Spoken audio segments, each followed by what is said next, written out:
Hujambo na karibu mtazamaji. Maadhimisho ya wiki ya utalii ya Umoja wa Mataifa UN yamefanyika weekend Jumamosi katika bustani maarufu la Mama Ngina Waterfront mjini Mombasa, yakiwaleta pamoja viongozi mbalimbali kutoka kwa viongozi wa kitaifa, viongozi wa kaunti, wabunge na washikadau mbalimbali kwenye sekta ya utalii. Waziri wa utalii Rebecca Miano ameipongeza sana kaunti ya Mombasa kwa kuwa mstari wa mbele nchini kuchagua kamati ya utalii na kitengo cha ukaguzi wa utalii, akisema kuwa hatua hiyo ni mfano wa kuigwa na kaunti nyingine. My appeal to the counties is to get the example of Mombasa. They have a tourism council, they have established a tourism unit in order to strengthen their tourism. And because each county has tourism products, let us prioritize. Tourism is a low-hanging fruit. My second plea is to all Kenyans. And I want to start by appreciating what we have seen online, TikTok, Facebook, Instagram, X, Kenyans coming in to post very great content. And I want to salute all the creators, even as we request everyone to be a good ambassador and a patriot for our country. Naye Gavana Abdulswamad Sharif Nassir amesema kuwa ongezeko la watalii kwa 15% likilinganishwa na miaka iliyopita linaashiria wazi faida kubwa kwenye sekta hiyo endapo itawekewa msukumo zaidi na serikali kuu pamoja na washikadau mbalimbali.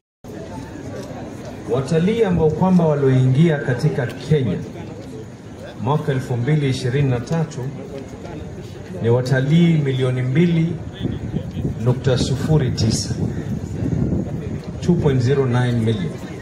Watalii walioingia katika Kenya mwaka 2024 ni milioni 2.4, 2.4 million, which means we saw an increase in tourism in Kenya by 15%.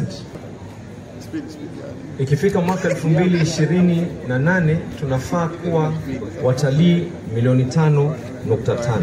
Kwa upande wake, mbunge wa Likoni Mishimboko amesisitiza kuwa utalii unachangia kwa zaidi ya 6% ya nafasi za kazi humu nchini, na hivyo sekta hiyo inahitaji kuongezwa rasilimali ili kuinua maisha ya wananchi. Utalii pia provide employment opportunity about 8%, ambayo inakuja around 1.6 million wafanyikazi ambao wameandikwa either direct or indirectly kupitia mambo yetu ya utalii.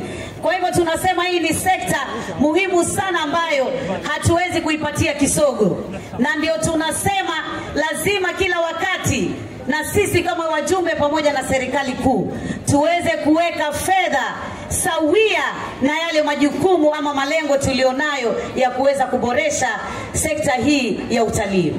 Kwenye sherehe hizo, wafanyabiashara wadogo na washikadau mbalimbali walionyesha furaha yao ya kupata nafasi ya kuhudhuria kwenye sherehe hizo, ikiwa ni sehemu ya kupiga jeki utalii ndani ya kaunti ya Mombasa na kaunti za mambo wa Pwani.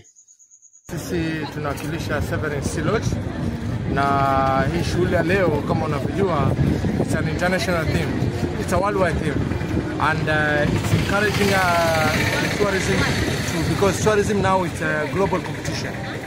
So now Kenya is standing as one of the top 10 tourist destination, and it's very important events of today, and we're here. The hospitality industry, we are trying to uplift the hospitality industry. Like now, Severin is among the best hotels we have in town. We are here to craft the memories of the guests who are visiting us. Mimi ni Abdalla Abrari na hii ni Abrar TV.